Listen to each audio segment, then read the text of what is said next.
चलो फिर देखते हैं।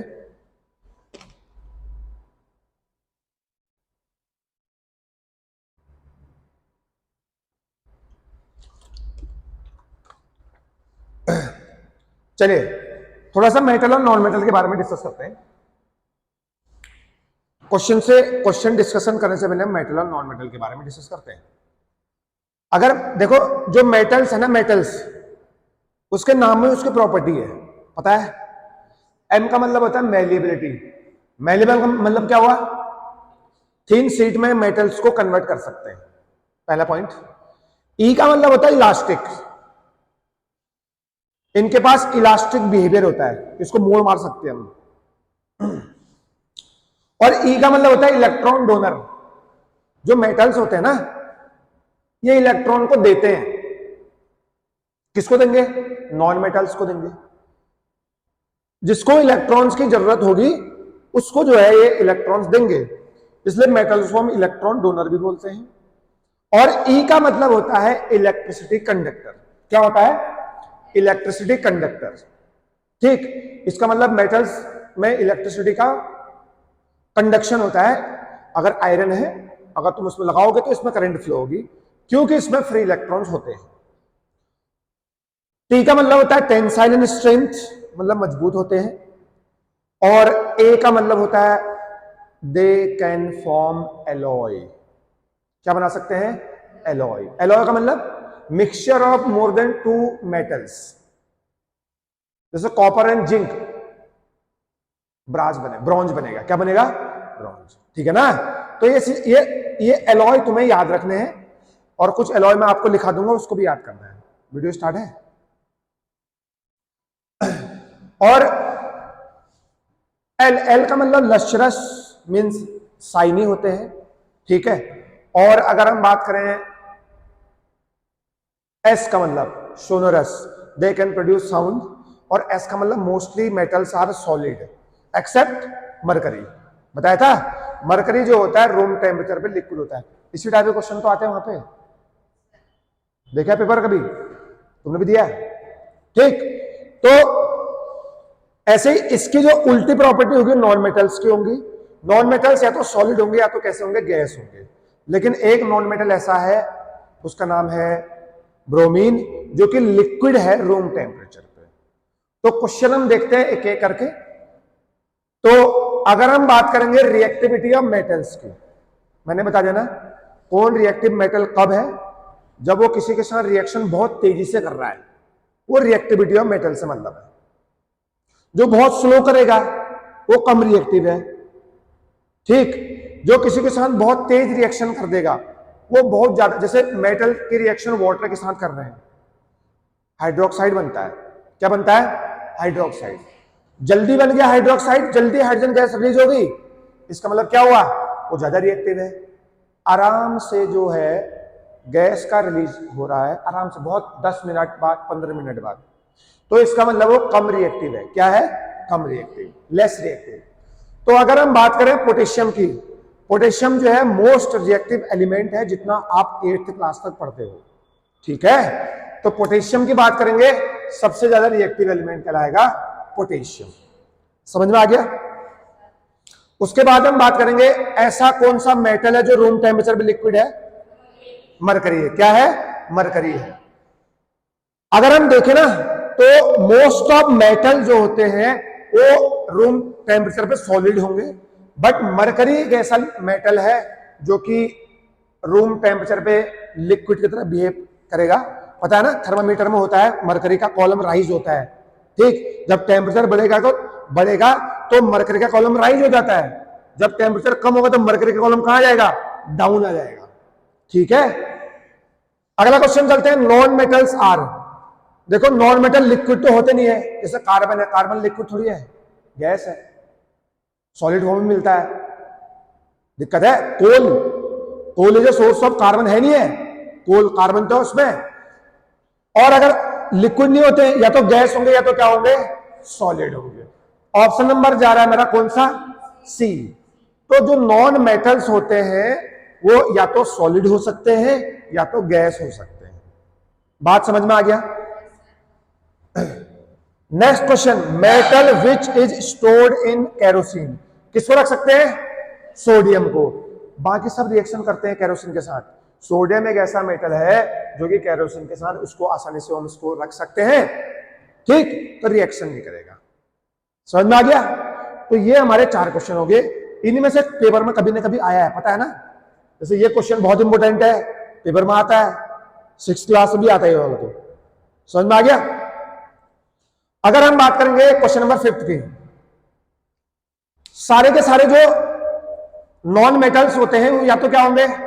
गैसेस, या तो सॉलिड होंगे। Exception bromine. ब्रोमीन एक ऐसा नॉन मेटल है जो कि लिक्विड है रूम टेम्परेचर पे। रूम टेम्परेचर पे क्या है? लिक्विड है ब्रोमीन। समझ में आ गया? इसको आपको याद करना है। अगर हम बात करें हमारे आसपास जितने भी मटेरियल्स हैं वो या तो मेटल्स हो सकते हैं या तो क्या हो सकते हैं?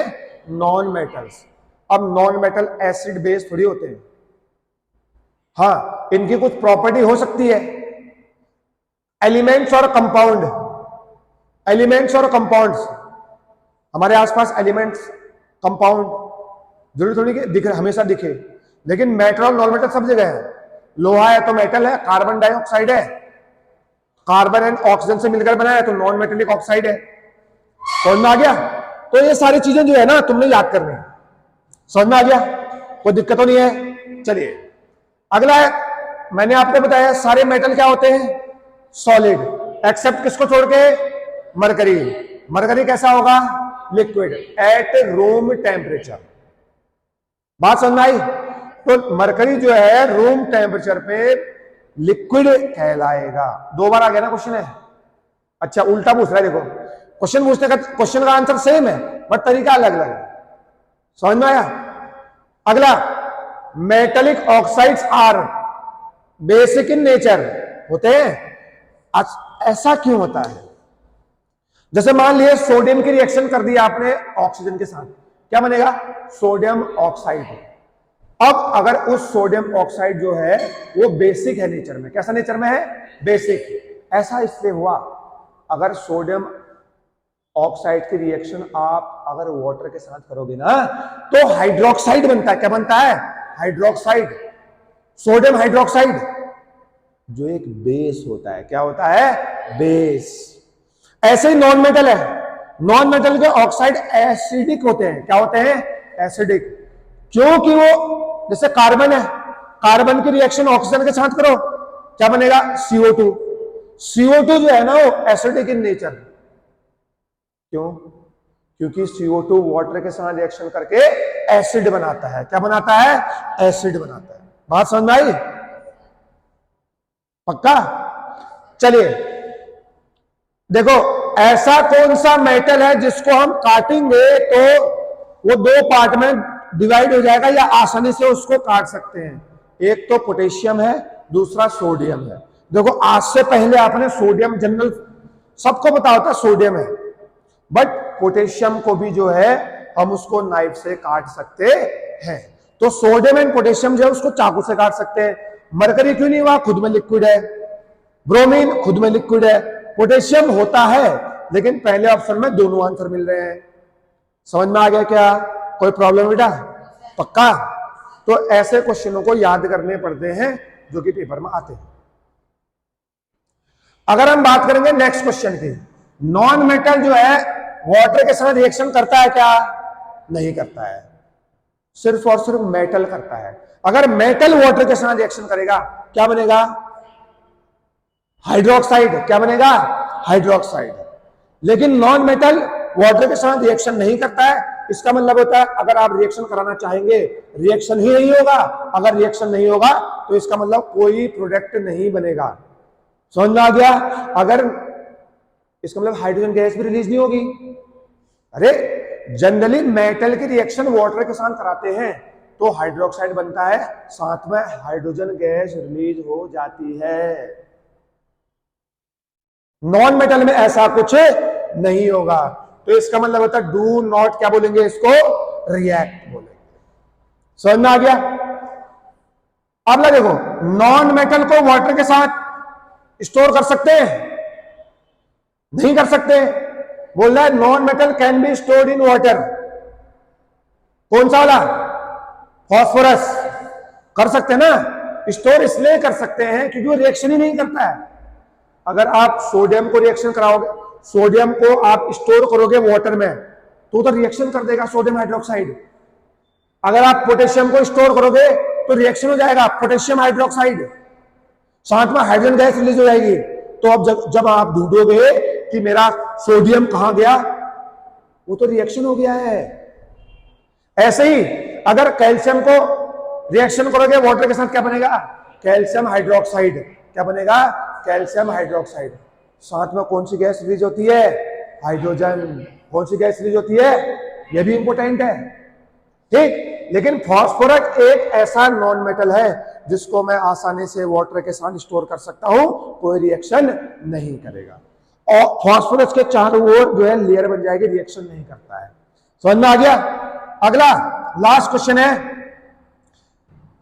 ऐसा कौन सा कंपाउंड है इनमें से जो कि ब्लू लिटमस पेपर को रेड में बदल देता है? कौन बदल देते हैं? एसिड। कौन बदलते हैं? देखो देखो, एसिड जो है ना, ए बी, याद करने का तरीका, ए बी मतलब एसिड ब्लू को किसमें बदलते हैं?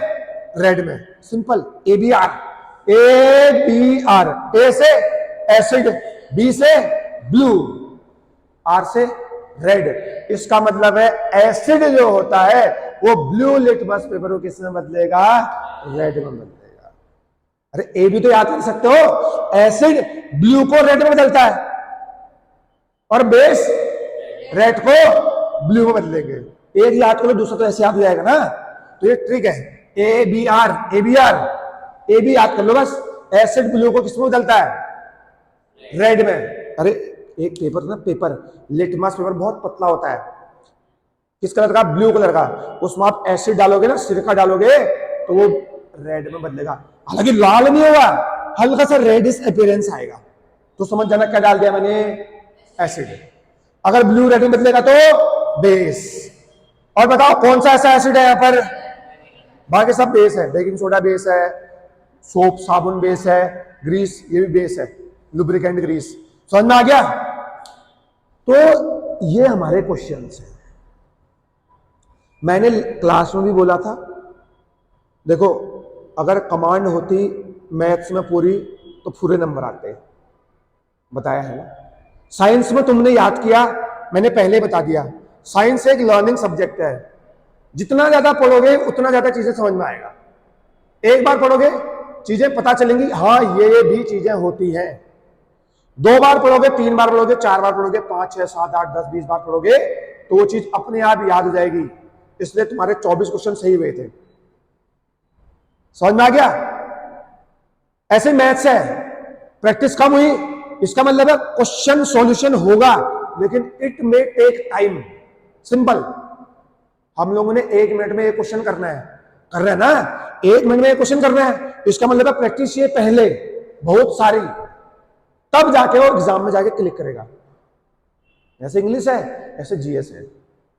जितना ज्यादा पढ़ेंगे, अब ये चीजें आज याद है, 4 महीने बाद याद थोड़ी होंगी, रिवीजन करना पड़ेगा ना। हर चीजें टिप्स में रखनी पड़ेगी, तब जाके आपका सैनिक स्कूल में भी सिलेक्शन होगा, आरएमसी आरएमएस सब जगह सिलेक्शन होता है। अगर किसी चीज को आप कमांड कर लो तो फिर वो अपने मन में आ जाएगा, तो फिर आंसर गलत नहीं होगा। मैथ्स में गलत हो गए ना, आते होंगे, आते थे थोड़ा बहुत कैलकुलेशन या उसमें माइंड में हल्का सा आंसर क्लिक नहीं किया तो चीजें गलती हो जाती हैं। इसलिए बोला गया है जो जितना प्रैक्टिस करेगा ना चीजों में, जिसकी जितनी कमांड होगी वो जीतेगा।